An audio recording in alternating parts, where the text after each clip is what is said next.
देखेंगे वैश्विक दलहन सम्मेलन जो हुआ है, ठीक है, ये आपका जो है सो मतलब फरवरी का पार्ट 2 का आपका डे 2 चल रहा है, ठीक है। इसमें जो हम लोग जो है पहला क्वेश्चन लेने वाले हैं डिस्ट्रिक्ट आइज के करंट अफेयर्स।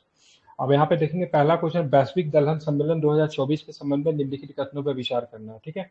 इसका आयोजन की बात करें कृषि एवं किसान कल्याण मंत्रालय और नीति आयोग के द्वारा किया गया, पहला स्टेटमेंट की बात करेंगे। दूसरा स्टेटमेंट है, ये उद्योग का सबसे बड़ा वैश्विक आयोजन है जो 50 से अधिक देशों के प्रमुख व्यक्तियों को एक साथ लाता है, ठीक है। तो आपका दूसरा स्टेटमेंट सही है, पहला स्टेटमेंट गलत है, क्योंकि वैश्विक दलहन सम्मेलन की बात करेंगे ये आपका नीति आयोग और कृषि कल्याण मंत्रालय के द्वारा नहीं हुआ है, ठीक है। किसके द्वारा हुआ है तो ध्यान रखिएगा, ध्यान रखना है, ये जो हुआ है आपका हाल ही में भारतीय राष्ट्रीय कृषि सहकारी विपणन संघ, क्या नाम है, भारतीय राष्ट्रीय कृषि सहकारी विपणन संघ limited, national agriculture cooperative marketing federation of India limited, जिसको नाफेड कहते हैं, उसके द्वारा मतलब ये किया गया, न कि मतलब कृषि एवं किसान कल्याण मंत्रालय और नीति आयोग के द्वारा। इसलिए पहला गलत हो गया, बाकी दूसरा सही है। ये उद्योग का सबसे बड़ा वैश्विक आयोजन है जो 50 से अधिक देशों के प्रमुख व्यक्तियों को एक साथ लाता है, तो बिल्कुल ये स्टेटमेंट की बात करेंगे, second statement is totally right, ठीक है, पहला स्टेटमेंट गलत है।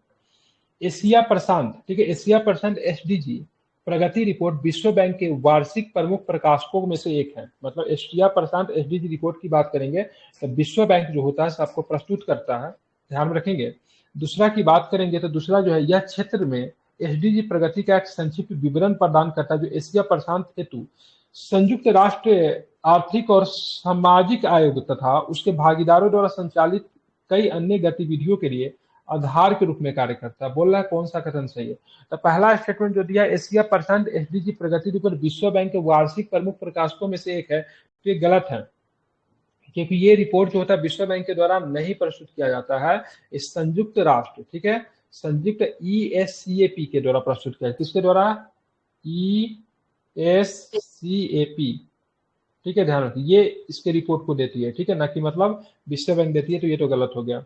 बाकी दूसरा वाला स्टेटमेंट की बात करेंगे तो दूसरा वाला स्टेटमेंट की बात करें सही है, यह क्षेत्र में एसडीजी प्रगति का एक संक्षिप्त विवरण, ठीक है, ध्यान रखें, विवरण प्रस्तुत कर विवरण समीक्षा प्रदान करता है जो कि ESCAP और उनके भागीदारों द्वारा संचालित अन्य गतिविधियों के लिए आधार के रूप में कार्य करती है। तो ये आपका दूसरा स्टेटमेंट की बात करेंगे तो दूसरा स्टेटमेंट आपका सही है। अब पहला स्टेटमेंट की बात करेंगे तो पहला स्टेटमेंट गलत है, क्योंकि यहाँ पे क्या होना चाहिए, ठीक है, तो यहाँ पे क्या होना चाहिए, तो यहाँ पे विश्व बैंक की जगह पे क्या होना चाहिए, तो विश्व बैंक की जगह पे आपको क्या होना चाहिए, तो यूएन, मतलब यहाँ पे ESCAP तो सही है लेकिन साथ में यूएन भी होता है, यूनाइटेड नेशन ESCAP के द्वारा प्रस्तुत किया जाता है, किसके द्वारा, यूनाइटेड नेशन ESCAP के द्वारा प्रस्तुत किया जाता है रिपोर्ट, ठीक है, ध्यान में रखेंगे।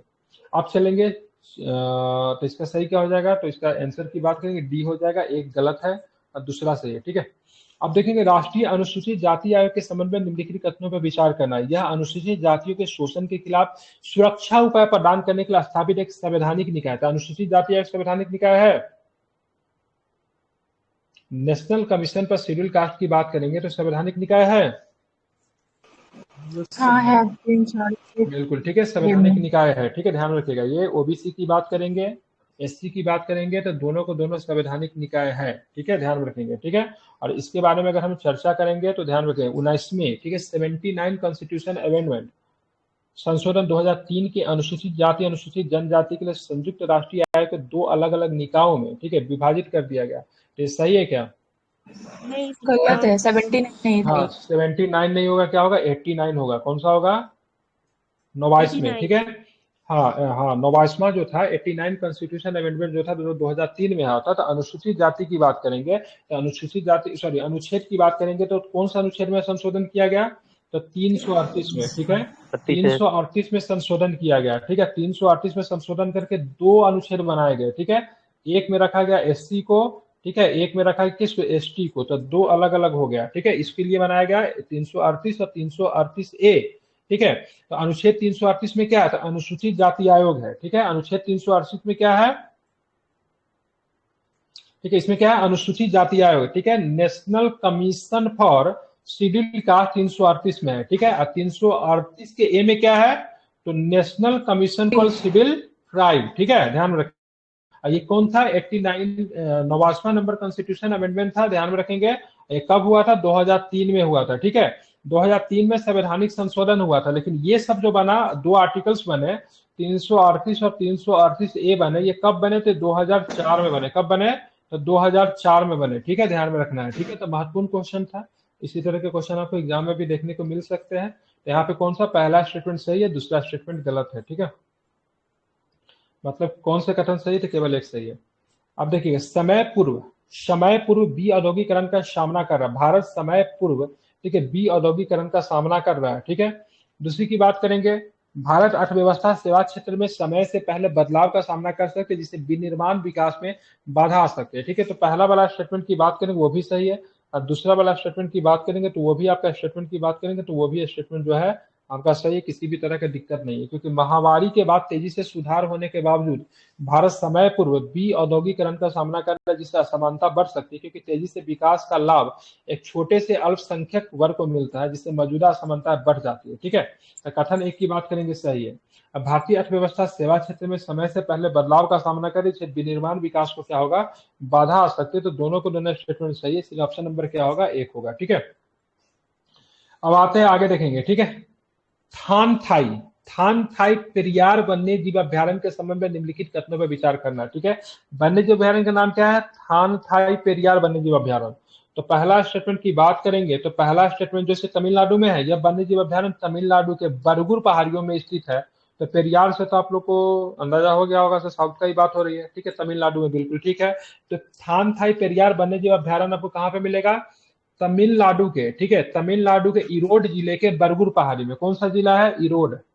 इरोड के क्या चीज को जीआई टैग दिया गया है? इरोड का, इरोड का हल्दी। हाँ ठीक है, यहाँ के हल्दी को जीआई टैग मिला है। ठीक है, ध्यान में रखना है। तो इरोड के बरगुर गांव में आपको देखने को मिलेगा थानथाई पेरियार वन्यजीव अभ्यारण्य। ठीक है, यह क्षेत्र नीलगिरी हाथी रिजर्व का एक महत्वपूर्ण हिस्सा है। तो बिल्कुल नीलगिरी हाथी रिजर्व का यह क्षेत्र महत्वपूर्ण हिस्सा है। यह बगई नदी के जलग्रहण क्षेत्र के रूप में कार्य करता है। तो ध्यान रखिएगा, तो बगई नदी नहीं है। ठीक है, ध्यान रखें, यह पलार नदी के लिए, ठीक है, जल ग्रहण क्षेत्र के रूप में काम करता है, जो कृषि गतिविधियों में जल उपलब्ध कराते हुए कावेरी नदी में गिरती है। ठीक है, तो बगई नदी नहीं है। कौन सा नदी है यहाँ पे? ये पेरियार जो है, थानथाई पेरियार की बात करेंगे वन्यजीव अभ्यारण्य, कौन सी नदी है? पलार। कौन सी नदी है? पलार नदी। तो एक जो सही है, और दूसरा वाला, तीसरा वाला स्टेटमेंट क्या है? गलत है। ठीक है, अब चलेंगे यहाँ पे देखेंगे, पालर है, पालर पालर। पालर नदी नहीं होता है, पालर पानी होता है। ठीक है, राजस्थान में जो सतही जल को ना पालर पानी बोलते हैं। ठीक है, ये पलार ही होगा, तो देख लो, पलार ही है। ठीक है, पालर पानी होता है। ठीक है, क्योंकि राजस्थान में जो वर्षा जल जो संचित करते हैं ना, उसको पालर पानी बोला जाता है। ठीक है, ये पलार ही है। चलिए, आप देखेंगे, भारतीय रबर बोर्ड के संदर्भ में निम्नलिखित कथनों पर विचार कीजिए। तो यह रबर अधिनियम 1947 के तहत गठित एक वैधानिक संगठन है। बिल्कुल वैधानिक संगठन है। और रबर बोर्ड के संदर्भ में जो बात हो रही है, रबर अधिनियम कब है? 1947 में। और जो भी मतलब संसद के द्वारा जो कानून पारित हो उसको अधिनियम कहते हैं, उसको वैधानिकता प्रदान जो होती है अधिनियम के मार्फत की गई। ठीक है, यह इसका नेतृत्व कृषि एवं किसान कल्याण मंत्रालय करता है।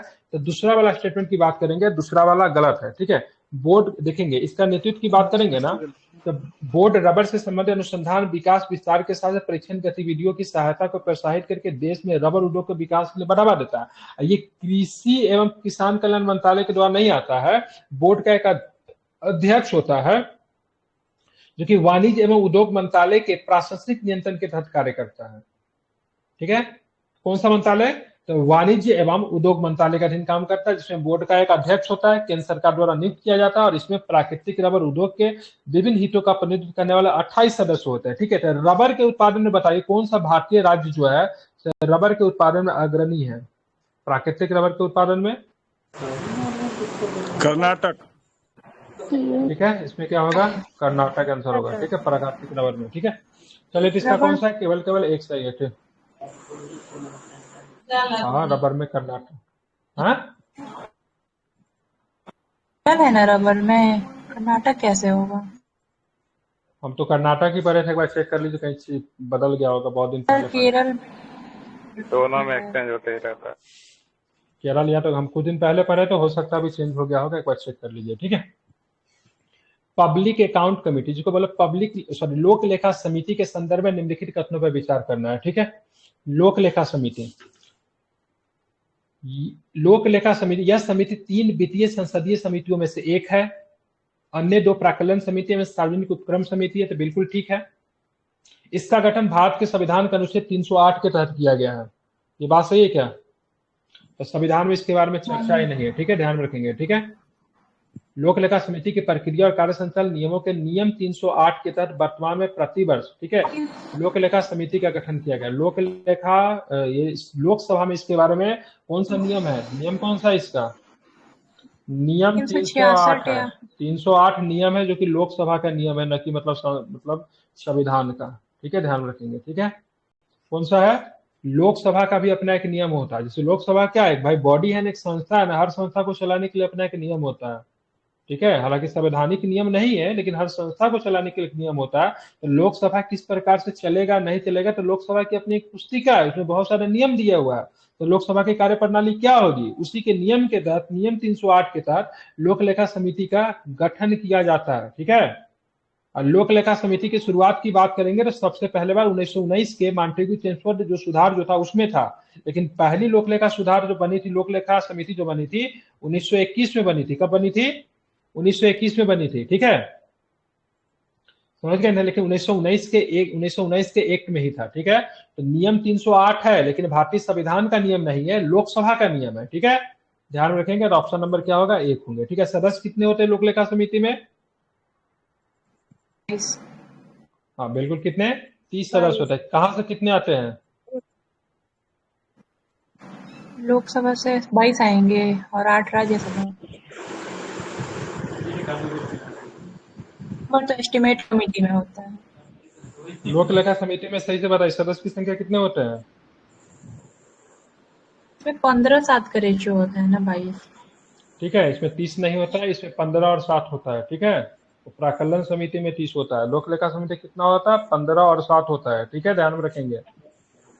जिसमें से 15 लोकसभा से और 7 की बात करें राज्यसभा से। अब प्राक्कलन समिति की बात करेंगे तो प्राक्कलन में कितना होता है? प्राक्कलन में 30 होता है। 30 के 30 की बात करेंगे तो लोकसभा से होता है। ठीक है, उसके बाद करेंगे सार्वजनिक उपक्रम समिति। ठीक है, तीनों को बता रहा हूँ। सार्वजनिक उपक्रम समिति में उसमें क्या होता है? तो उसमें भी मतलब क्या होता है? 22 होता है। ठीक है, उसमें भी 15 + 7 होता है। ठीक है, तो 3 गो समिति जो है यहाँ पे दिया ना, तीनों समिति का 3 संसदीय समिति है। कौन कौन सा है? लोक लेखा समिति, ठीक है, प्राक्कलन समिति और ठीक है सार्वजनिक उपक्रम समिति। तो प्राक्कलन समिति में कितने हो गए? तो प्राक्कलन समिति में 30, सार्वजनिक उपक्रम समिति में कितने हो गए? 22। ठीक है, और लोक लेखा समिति में कितने हो गए? तो इसमें भी कितने हो गए? 22 हो गए। ठीक है, पॉइंट टू बी नोटेड। तो पहला वाला ऑप्शन केवल सही है। ठीक है, अब देखिए निम्नलिखित एजेंसियों पर विचार करें। भारतीय रिजर्व बैंक, जिसको कहते हैं आरबीआई, भारतीय प्रतिभूति एवं विनिमय बोर्ड की बात करें सेबी, भारतीय बीमा विनियामक और विकास प्राधिकरण, जिसको इराडाई बोलते हैं। ऊपर से भारत में फिनटेक के लिए प्रमुख नियामक संस्था कौन है? तो फिनटेक के लिए कौन सा संस्था भारत में जाना जाएगा, बताइए? नहीं हो जाएगा। ठीक है, सारे के सारे। ठीक है, ऑल ऑफ दिस। ठीक है, भारत में फिनटेक के लिए प्रमुख निकाय की बात करेंगे तो इसका आंसर लिया सभी। ठीक है, फिनटेक क्या होता है? फिनटेक वित्तीय प्रौद्योगिकी, भुगतान, उधार, बीमा, धन प्रबंधन या अन्य वित्तीय सेवाएं प्रदान करना, इसको अधिक सुविधाजनक बनाने डिजिटल प्लेटफॉर्म सॉफ्टवेयर सेवा का उपयोग करती है। आरबीआई तो करती ही है। ठीक है, सेबी भी करती ही है। ठीक है, माइक बंद कीजिए। IRDAI भी करती है, सबके सब करती है। तो सबके सब फिनटेक का प्रयोग करती है। इसलिए भारत में फिनटेक के लिए प्रमुख नियामक निकाय की बात करेंगे तो सारे के सारे हैं। ठीक है, ध्यान रखेंगे। ठीक है, जैसे आरबीआई की बात करेंगे तो आरबीआई बैंक हो गया, एनबीएफसी हो गया, पीएसपी हो गया, क्रेडिट ब्यूरो को विनियमित करता है। भारत के मुद्रा बाजार तथा विदेशी मुद्रा भंडार को विनियमित करने के लिए जिम्मेदार है। सेबी की बात करेंगे तो प्रतिभूति बाजार, स्टॉक ब्रोकर को वो करता है। IRDAI की बात करेंगे तो इंश्योरेंस को रेगुलेट करता है। तो सबके सब जो है फिनटेक है। ठीक है, चलिए भारतीय उष्णकटिबंधीय मौसम विज्ञान संस्था के संबंध में निम्नलिखित कथनों पर विचार करना है। किसके बारे में? तो भारतीय उष्णकटिबंधीय, ठीक है, मौसम विज्ञान संस्था के इसके अध्ययन के प्रमुख स्रोत में दक्षिण एशियाई जलवायु में मानसून मौसम विज्ञान के वायु समुद्र संपर्क शामिल है। तो बिल्कुल ठीक है, पहला वाला स्टेटमेंट की बात करेंगे, सही है। तो भारतीय उष्णकटिबंधीय मौसम विज्ञान संस्था के समन्वय निम्नलिखित कथनों में विचार करना। इसके अध्ययन के प्रमुख क्षेत्रों में दक्षिण एशियाई जलवायु में मानसून मौसम विज्ञान और वायु समुद्र संपर्क शामिल है, सही है।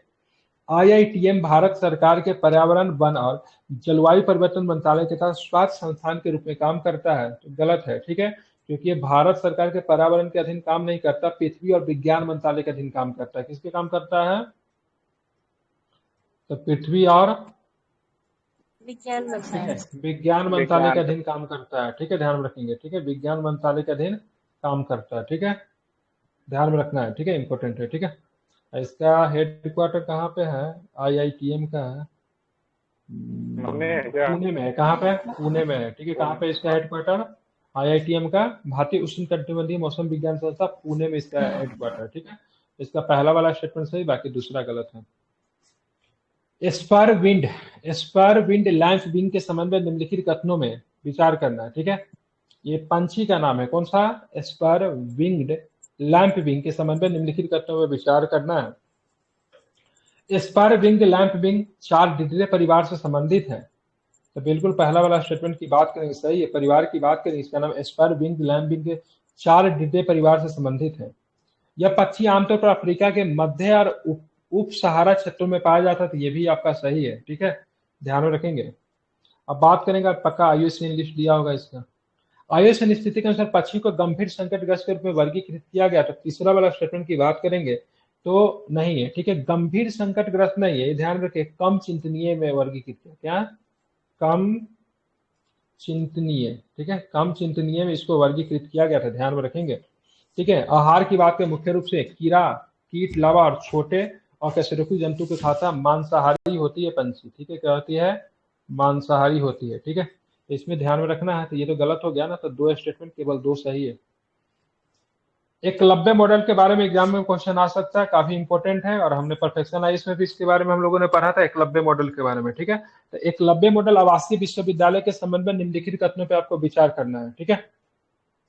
यह संपूर्ण भारत में अनुसूचित जाति, अनुसूचित जनजाति, अन्य पिछड़े वर्गों के लिए मॉडल आवासीय विद्यालय बनाने की योजना है, ठीक है। तो बताइए पहला स्टेटमेंट सही है क्या? तो पहला स्टेटमेंट गलत है, क्योंकि यहाँ पे भाई साहब, यहाँ पे OBC का कोई कॉन्सेप्ट ही नहीं है, ठीक है। कहाँ गया यहाँ पे? अन्य पिछड़ा वर्ग का नहीं है, ठीक है। ध्यान में, अनुसूचित जाति के लिए, किसके लिए है? अनुसूचित जनजाति के लिए, किसके लिए है? शेड्यूल्ड ट्राइब के लिए, किसके लिए है? शेड्यूल्ड ट्राइब के लिए। अनुसूचित जाति, अनुसूचित और OBC के लिए नहीं है, किसके लिए? अनुसूचित जनजाति के लिए, ST के लिए, किसके लिए है? अरे एकलव्य कौन था? एकलव्य था ना, आदिवासी था ना, हाँ, केवल अनुसूचित जाति जनजाति, हाँ, ट्राइबल्स कह लीजिए, ठीक है, उनके लिए है।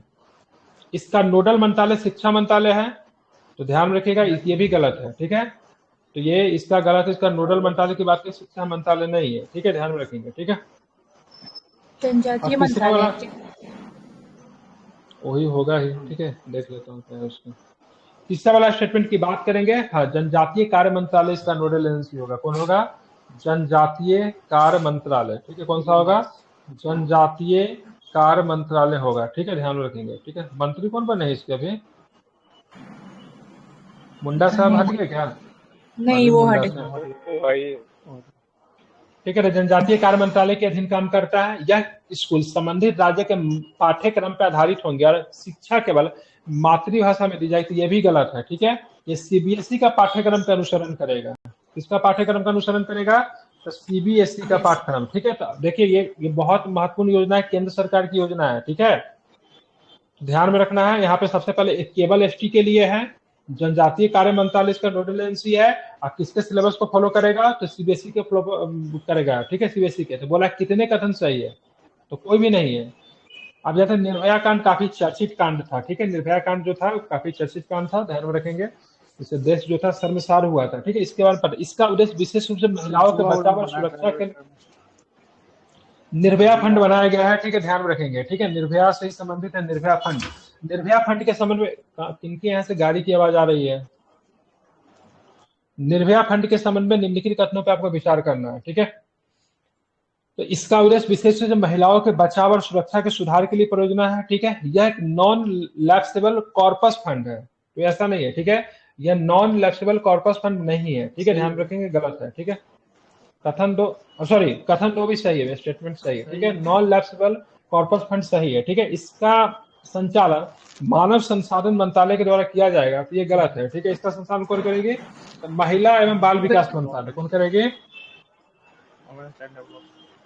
महिला एवं, ठीक है, महिला एवं बाल विकास मंत्रालय। इसके कौन सा कथन सही होगा? तो आपका 1 और 2 की बात करेंगे, इसके 2 स्टेटमेंट सही हो गए, ठीक है। चलिए, भारतीय संविधान का अनुच्छेद 142 क्या कहता है? तो भारतीय संविधान का अनुच्छेद 142 के संदर्भ में निम्नलिखित कथनों पर विचार करना था। सर्वोच्च न्यायालय को उनके समक्ष लंबित किसी मामले अथवा बाद में पूर्ण न्याय करने के लिए आवश्यक कोई भी डिक्री अथवा आदेश पारित करने का अधिकार देती है, तो ये ठीक है। इस संविधान के अनुच्छेद 32 के तहत कई अन्य प्रावधानों को भी समर्थित करता है, तो दूसरा स्टेटमेंट की बात करेंगे, वो भी सही है, ठीक है। तो अनुच्छेद 142 की बात करें तो मुख्यतः जो लंबित मामला जो होता है उसमें बाद में पूर्ण न्याय करने के लिए आवश्यक कोई भी डिक्री अथवा आदेश पारित करने का अधिकार देता है, ठीक है। और ये मतलब 90-30 अनुच्छेद 32 का मतलब एक तरह से देखेंगे तो पूरक भी है, ठीक है। तो ध्यान रखेंगे, तो दोनों के दोनों स्टेटमेंट की बात करेंगे। बॉट स्टेटमेंट यहाँ भी है। इस सर्वोच्च न्यायालय को जनहित, मानवाधिकार, संवैधानिक मूल्यों या मौलिक अधिकार से जुड़े मामलों में हस्तक्षेप करने का अधिकार देता है। तो तीसरा नंबर स्टेटमेंट की बात करेंगे, तीसरा नंबर स्टेटमेंट भी सही है। तो बोला कितने कथन सही नहीं है, उपायुक्त में से कितने कथन सही नहीं है, तो सारे के सारे सही, तो ऑप्शन नंबर क्या हो जाएगा? डी हो जाएगा। चलिए देखेंगे, भारतीय बार काउंसिल को विनियमित करने के, प्रतिनिधित्व करने के लिए अधिवक्ता अधिनियम 1961 के तहत संसद द्वारा बनाई गई एक वैधानिक संस्था है, ठीक है। भारतीय बार काउंसिल, ठीक है, ध्यान रखें क्या है? भारतीय बार काउंसिल को विनियमित करने के लिए, प्रतिनिधित्व करने के लिए अधिवक्ता अधिनियम 1961 संसद के द्वारा बनाई गई एक वैधानिक संस्था है। बार काउंसिल की बारे में बात हो रही है, ठीक है। तो पहला वाला स्टेटमेंट की बात करेंगे, सही है, ठीक है। 1961 में ही आई थी, एक प्रकार की क्या है, तो ये वैधानिक संस्था है, ठीक है। वर्ष 2023 में बीसीआई ने, ठीक है, भारतीय बार काउंसिल इसको कहते हैं, विदेशी वकीलों और कानून फर्मों को बिना शर्त भारत में प्रैक्टिस करने की अनुमति दी। तो भाई साहब ऐसा नहीं है, ठीक है। शर्तें तो होगी, उन्हें संपत्ति अथवा स्वामित्व अन्वेषण सभी कार्यों को प्रतिबंधित किया गया है। विदेशी फर्मों में भारतीय वकीलों को समान प्रतिबंधों का सामना करना पड़ता है, ठीक है। तो विदेशी फर्मों में भारतीय वकीलों को समान प्रतिबंधों का सामना करना पड़ता है, तो यहाँ पर भी है, ठीक है। तो यहाँ पे प्रतिबंध तो है, ठीक है, बिना प्रतिबंध तो नहीं है। तो केवल ऑप्शन नंबर 1 की बात करेंगे, तो आपका ऑप्शन नंबर 1 सही है, बाकी 2 गलत। चलेंगे कुछ आप इस बार का यूपीएससी के क्वेश्चन में देखें, आईआर का कितना सारा क्वेश्चन पूछा है, हो सकता है बीपीएससी भी आईआर का क्वेश्चन पूछ ले, ठीक है। तो अफगानिस्तान पर क्षेत्रीय सुरक्षा वार्ता उच्च स्तरीय बैठकों की एक श्रृंखला, जिसमें केवल अफगानिस्तान, पाकिस्तान, चीन सहित क्षेत्र के देशों के राष्ट्रीय सुरक्षा सलाहकार एनएसए शामिल होंगे, ठीक है। तो अफगानिस्तान पे क्षेत्रीय, भारत भी इसमें गया था भाई, तो पहला तो सारा तो गलत होगा, ठीक है। भारत भी इसमें गया था, ठीक है। तो यहाँ पे जो अफगानिस्तान को लेकर क्षेत्रीय वार्ता किया गया, भाई साहब अफगानिस्तान का स्थिति सुधारे कैसे, ठीक है, क्योंकि तालिबान की वजह से अफगानिस्तान में जो इनस्टेबिलिटी जो स्टेबिलिटी जो वहाँ पे समाप्त हो गई है, उसको सही करने के लिए एक वार्ता बुलाया गया, ठीक है, ध्यान रखेंगे, जिसमें अफगानिस्तान, पाकिस्तान, चीन सहित क्षेत्र के देशों के राष्ट्रीय सुरक्षा सलाहकार शामिल थे। पहले लगा दिया केवल, तो भाई साहब केवल इसमें नहीं है। इसमें कौन कौन था? अफगानिस्तान था, पाकिस्तान था, ईरान था, चीन था, रूस था, भारत था, ठीक है। तो इसमें ईरान भी शामिल है, पड़ोसी मुल्क है ना भाई, रूस भी शामिल है, पड़ोसी मुल्क है रूस भी। रूस पड़ोसी मुल्क नहीं है, लेकिन जब यूएसएसआर जो था ना, तो इसको अफगानिस्तान के साथ सीमा इसका लगता था। जब यूएसएसआर हुआ करता था तो अफगानिस्तान के साथ इसकी सीमा लगती थी, लेकिन यूएसएसआर टूटने के बाद अफगानिस्तान की सीमा डायरेक्ट रूस के साथ नहीं लगती है, ठीक है। मतलब पहले वाला अगर यूएसएसआर अगर जोड़ेंगे तो लगती है। उसके बाद कौन हो जाएगा? भारत भी थे, और साथ में कौन है? तो साथ में आपका ये सब भी है। तो पहला वाला स्टेटमेंट की बात करेंगे, पूरी तरीके से क्या हो गया? गलत हो गया। अफगानिस्तान पर क्षेत्रीय सुरक्षा वार्ता में यूएनएसआरसी 2593 के उद्देश्य का अनुसरण किया गया, ठीक है। तो बिल्कुल ये आपका दूसरा वाला स्टेटमेंट की बात करेंगे तो सही है। अफगानिस्तान पर क्षेत्रीय सुरक्षा वार्ता में यूएनएसआरसी 2593 के उद्देश्य का अनुसरण किया गया। यूएनएसआरसी क्या है? तो यूएनएसआरसी जो 15 सदस्यीय देशों द्वारा पारित एक प्रस्ताव अफगान क्षेत्र का किसी भी राष्ट्र के विरुद्ध खतरे उत्पन्न करने अथवा हमले शुरू करने के लिए इस्तेमाल होने वाले रोकने का आह्वान करता है, ठीक है। इसको क्या बोलते हैं? यूएनएससी कहते हैं, ठीक है। इसका उपयुक्त की बात करेंगे तो केवल 2 नंबर स्टेटमेंट सही है, ठीक है। 5 क्वेश्चन और रह गए, उसके बाद हम लोग बिहार पढ़ेंगे। भारत में डिजिटल पब्लिक इंफ्रास्ट्रक्चर के संबंध में निम्नलिखित कथनों पर विचार करना है। ठीक है, पहला स्टेटमेंट की बात है, डीपीआई लोगो धन और सूचना के प्रभाव में मध्यस्थता करते हैं। तो ठीक है, ये सही है आपका। अब चलेंगे दूसरा वाला स्टेटमेंट की बात करेंगे। एक मिनट। भारत तीनों मूलभूत डीपीआई विकसित करने वाला पहला देश बन गया। डिजिटल पहचान Aadhaar, real time fast payment UPI और data empowerment protection architecture DEPA पर निर्मित अकाउंट एग्रीगेटर। तो दूसरा नंबर स्टेटमेंट की बात करेंगे तो दूसरा नंबर स्टेटमेंट भी आपका सही है। मतलब भारत तीनों मूलभूत, ठीक है, डीपीआई। ठीक है, डीपीआई का मतलब क्या होता है? डीपीआई की बात करें, डीपीआई का फुल फॉर्म क्या होता है? Department of digital public infrastructure होता है। ठीक है, डीपीआई। तो हमारे यहाँ क्या है? हमारे यहाँ का आधार कार्ड है, तुरंत वेरिफिकेशन कर देता है, तुरंत पेमेंट करने के लिए यूपीआई है। और डेटा एम्पावरमेंट प्रोटेक्शन आर्किटेक्चर की बात करें, डेपा भी हमारे यहाँ। ठीक है, तो ये भी आपका सही है। Data empowerment and protection architecture, इसको डीईपीए कहते हैं, एक डिजिटल ढांचा स्थापित करता है जो उपयोगकर्ताओं को किसी तीसरे पक्ष इकाई द्वारा परिभाषित शर्तों के तहत अपने डाटा साझा करने में सक्षम बनाता है। ठीक है, तो ध्यान में रखिएगा, ये तीसरा नंबर स्टेटमेंट की बात करेंगे, ये सही नहीं है। ठीक है, डेटा एक डिजिटल ढांचे का निर्माण करता है जो उपयोगकर्ताओं को तीसरे पक्ष की इकाई के माध्यम से अपनी शर्तों पर डाटा साझा करने की अनुमति देता है। जैसे मान लीजिए कि जैसे मैं कैसे बताऊं, जैसे कि आप किसी साइट पे आपने गया, ठीक है, आपको वहां से क्या करना है ना, आपको वहां से कुछ डाउनलोड करना है। तो वहां पे बोले जैसे आपको अकाउंट ही खुलवाना है, तो अकाउंट खुलवाने के लिए दो कंडीशन को बोलेगे कि आप आधार कार्ड का डाटा साझा करना चाहते हैं।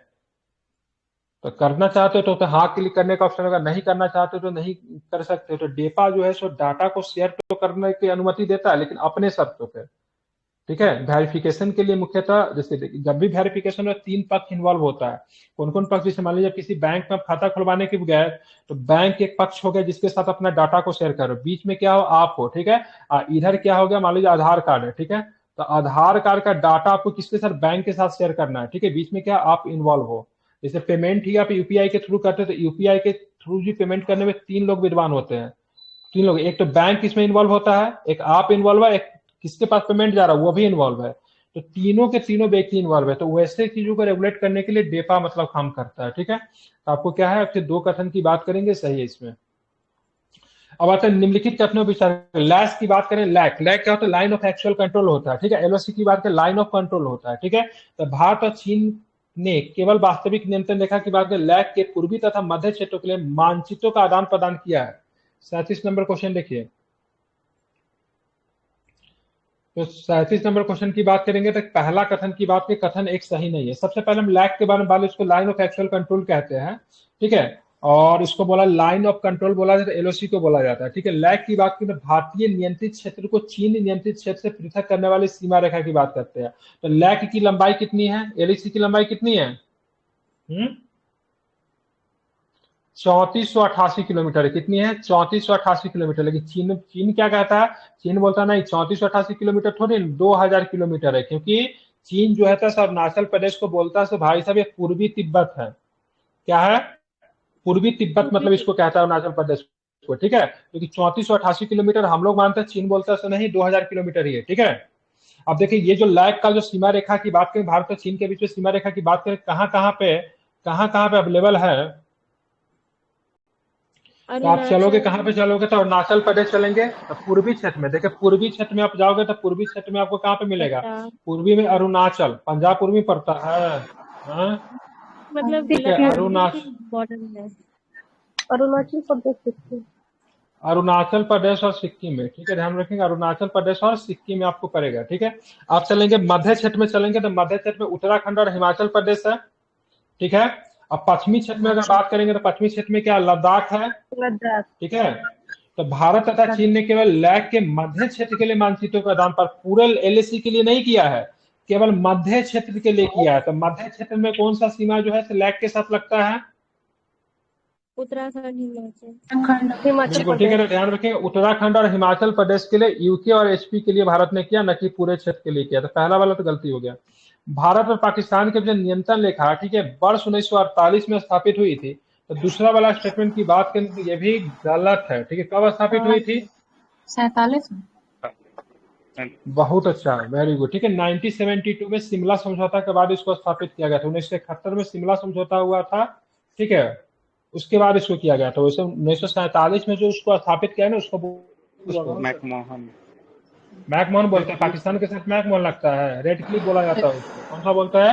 रेड क्लिफ बोलते हैं। ठीक है, एलओसी कब आया था? एलओसी कब आया था? ठीक है, तो 1972 में। ठीक है, क्योंकि 1971 में कौन सी समझौता हुई थी? तो 1971 में शिमला समझौता हुई थी। ठीक है, तो कौन कहता है करंट अफेयर्स बोरिंग है? यहाँ से तो जीके भी बन रहा है, ठीक है, करंट का क्वेश्चन भी बन रहा है, ज्योग्राफी भी पढ़ रहे हो आप, हिस्ट्री भी पढ़ रहे हो, और साथ में करंट अफेयर्स भी हो रहा है। इतना अच्छा तो बनाया है इसमें। हाँ, हम लोग बोलते हैं, आप ही तो बोलते हैं बोरिंग है। अरे बोरिंग तो हम केजीएस को बोलते हैं, इसको तो हम बोरिंग बोले, इसको तो हम खुद ही पढ़ा रहे हैं, इसको तो किताबें को हम ढूंढ के निकाले हैं। अभी टेलीग्राम पे खूब चल रहा है, किसके बदौलत चल रहा है? मेरे बदौलत चल रहा है। सब आजकल इसको पढ़ रहा है, डिमांड में भी खूब है। हम ही इसको पॉपुलर किए, हम बहुत सारी किताब को पॉपुलर किए। हिस्ट्री का ये एमसीक्यू को परफेक्शन जो इतना डिमांड में चल रहा है, 68 67 में कोई परफेक्शन को पूछता नहीं था।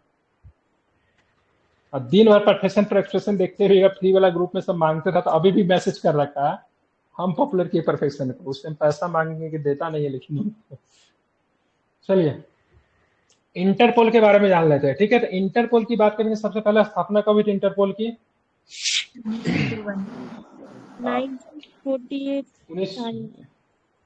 1923 में इंटरपोल की स्थापना हुई। जब किसी चीज की 100 वर्ष 200 वर्ष पूरा होता है, तो पुरानी चीजें भी नई जैसी हो जाती है, नहीं? तो इसका भी हो गया 100 वर्ष पूरा। ठीक है, इसलिए इंटरपोल से प्रश्न आना हो गया है संभव। ठीक है, मतलब आ सकता है इससे प्रश्न, क्योंकि इसका पूरा हुआ है 100 वर्ष। ठीक है, तो पहला स्टेटमेंट, ब्लू नोटिस एक पूछताछ नोटिस है जो सदस्य राज्यों में पुलिस बलों को महत्वपूर्ण अपराध संबंधी जानकारी आदान प्रदान करने का सक्षम बनाता है। ठीक है, देखिए सबसे पहले इंटरपोल कौन कौन सा नोटिस जारी करते हैं? ठीक है, तो इंटरपोल जो है सर आपको मतलब लाल, पीला, नीला, हरा, नारंगी, बैगनी, ठीक है, सब नोटिस जारी करती है। ठीक है, मतलब सारा के सारा मतलब नोटिस क्या करती है? जारी करती है। ठीक है, तो पहला वाला जो आप देख रहे हो ब्लू नोटिस की बात करेंगे, तो ब्लू नोटिस एक पूछताछ नोटिस है जो सदस्य राज्यों में पुलिस बलों के महत्वपूर्ण अपराध संबंधी जानकारी का आदान प्रदान करने में सक्षम बनाता है। तो सही है। ब्लू कॉर्नर नोटिस अपराधी आरोप दायर करने वाले से पहले जारी किए जाते हैं, तो गलत है। ठीक है, दो भी सही है। ठीक है, ब्लू कॉर्नर नोटिस की बात करें, आपराधिक आरोप दायर करने से पहले जारी किए जाते हैं। ठीक है, रेड नोटिस कब होता है? जब से सीबीआई उसके लिए हाँ, ठीक है, भाग उग जाता है, मतलब किसी वांछित अपराधी को, ठीक है, प्रत्यर्पण या अन्य कानूनी तरीकों से गिरफ्तार के लिए किसी सदस्य राज्य के द्वारा जारी किया जाता है। ठीक है, जैसे मान लीजिए पाकिस्तान का कोई, सॉरी पाकिस्तान नहीं, पाकिस्तान तो आश्रय देने वाला है ना, मतलब भारत का कोई अपराधी है, ठीक है, क्राइम किया, पाकिस्तान भाग गया। ठीक है, तो भाई साहब भारत का पुलिस तो पाकिस्तान में नहीं जा सकती है, क्योंकि हमारा अधिकार क्षेत्र नहीं है। तो ऐसे कंडीशन में पाकिस्तान गवर्नमेंट का क्या अधिकार बनता है? भाई साहब उस अपराधी को पकड़े और वो मतलब भारत को समर्पित कर दे। लेकिन पाकिस्तान ऐसा काम नहीं करेगा, तो हम लोग क्या करेंगे? भारत में जो नोडल एजेंसी जो है इंटरपोल पर कौन है? सीबीआई भारत में नोडल एजेंसी है। तो केस सीबीआई के पास गया, सीबीआई इंटरपोल को कंप्लेन करेगी और इंटरपोल जारी करेगी रेड कॉर्नर नोटिस। ठीक है, और डाउट के आधार पर पाकिस्तान को बोलेगी ये अपराधी आपके हैं, इसको पकड़ के मतलब क्या कीजिए, हैंड ओवर कीजिए। अगर बोलेगा पाकिस्तान मेरे यहाँ नहीं है, तो जितने भी देश होगा ना, सारे देश में इंटरपोल मतलब रेड कॉर्नर नोटिस जारी करेगी, सारे ही देश में जाएगा। मतलब ये अपराधी कहीं भी रहेगा, उस देश को पकड़ कर, उस देश का जो नोडल एजेंसी होगा उसको पकड़कर भारत को समर्पित करना पड़ेगा। ठीक है, इसको बोलते हैं रेड कॉर्नर नोटिस। ठीक है, लास्ट क्वेश्चन आज का, निम्नलिखित कथनों पर विचार कीजिए। एच.एम. मैरी गौरा को भारतीय बागवानी का जनक कहा जाता है। क्या नाम है? एच मैरी गौरा को भारतीय बागवानी का जनक कहा जाता है। ध्यान रखें, बिल्कुल पहला वाला स्टेटमेंट की बात करें, बिल्कुल ठीक है, बागवानी का जनक मैरी गौरा साहब को कहा जाता है। पहला वाला स्टेटमेंट बिल्कुल सही। ठीक है, ध्यान में रखना है। ठीक है, इंपॉर्टेंट है। बागवानी को इंग्लिश में क्या बोलते हैं? हॉर्टिकल्चर। ठीक है, क्या बोला जाता है? हॉर्टिकल्चर बोला जाता है। ठीक है, ध्यान रखें। ठीक है, भारत फलों और सब्जियों का दूसरा सबसे बड़ा उत्पादक और निर्यातक है, तो बिल्कुल सही है। दूसरा है क्या? सही है क्या? नहीं है, दूसरा सही नहीं है। ठीक है, कितना नंबर पे है? 3 नंबर पे है। देखिए इसमें ना तो 3 नंबर पे ना तो 4 नंबर पे। भारत फलों और सब्जियों का दूसरा सबसे बड़ा उत्पादक है, ये गलत है। निर्यात के मामले में भारत सब्जियों में 14वें और फलों में 23वें स्थान पे आता है। ठीक है, और वैश्विक बागवानी बाजार का मात्र 1% हिस्सेदारी की बात करेंगे भारत का है। ठीक है, निर्यात के बारे में बात हो रही है। ठीक है, तो निर्यात में फल में कितना नंबर पे है?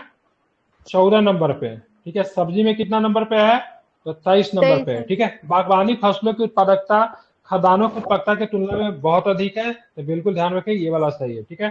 तो कितने कथन सही है, तो 2 कथन की बात करेंगे, तो 2 कथन आपका सही है, ठीक है। तो चलिए और बाकी ये कल करेंगे, ठीक है।